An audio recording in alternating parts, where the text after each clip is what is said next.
The Young and the Restless Friday, July 4th recap. Phyllis betrays Nick for Kane's total GC domination. That Phyllis Summers, Michelle Stafford, will be willing to betray Nick Newman, Joshua Morrow, for Kane Ashby's, Billy Flynn, total Genoa City domination plot. Adam Newman, Mark Grossman, will also make a 3-hour mountain climb to see his family, so here's what Y&R fans can expect.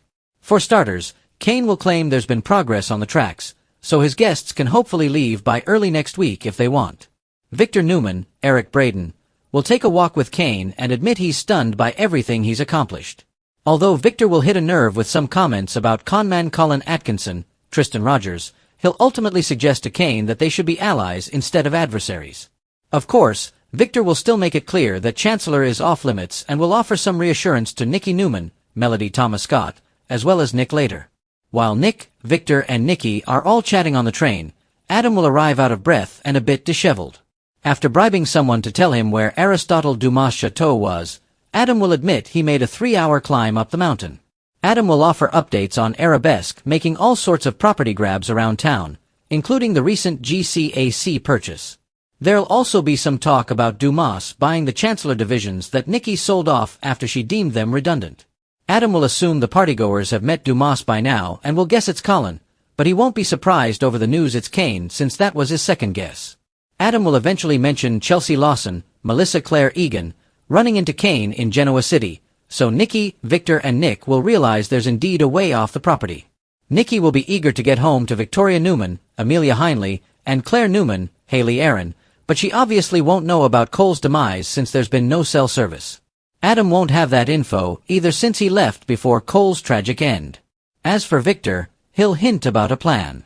Although they've been playing Kane's game, Victor will suggest they'll see how Kane does when he's playing Victor's game instead. In the dining area at the center of the maze, Amanda Sinclair, Miss Hale Morgan, will snap at Phyllis again for being selfish and putting her job on the line. Phyllis will apologize and hope they can move past what happened, especially since she overheard Amanda's conversation with Carter, Vincent Stalba, about Kane's visit to GC.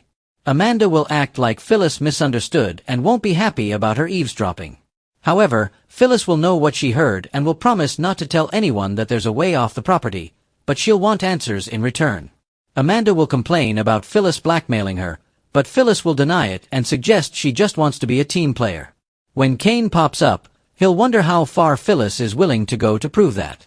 Kane will ask if Phyllis would be willing to throw Billy Abbott, Jason Thompson, and Jack Abbott, Peter Bergman, under the bus. After Kane says he'll make it harder, he'll question if Phyllis would be willing to betray Nick. Kane will ultimately reveal that he's not after just one company. He wants all of them. This is about going after Abbott Communications, Jabot, Chancellor, and even Newman Enterprises. Kane will play up his massive conglomerate plans and once again push Phyllis on whether she'd betray the people he mentioned if necessary. Phyllis will argue that Billy's thrown her under the bus countless times, so she won't have a problem with that. As for Jack, Phyllis will think he understands that business is business. Kane will still want an answer regarding Nick, so Phyllis will admit she'd be willing to betray him too and will assure Kane that she's on board. The Young and the Restless spoilers say Phyllis will lock in her Kane alliance, so stay tuned for all the drama that'll lead to.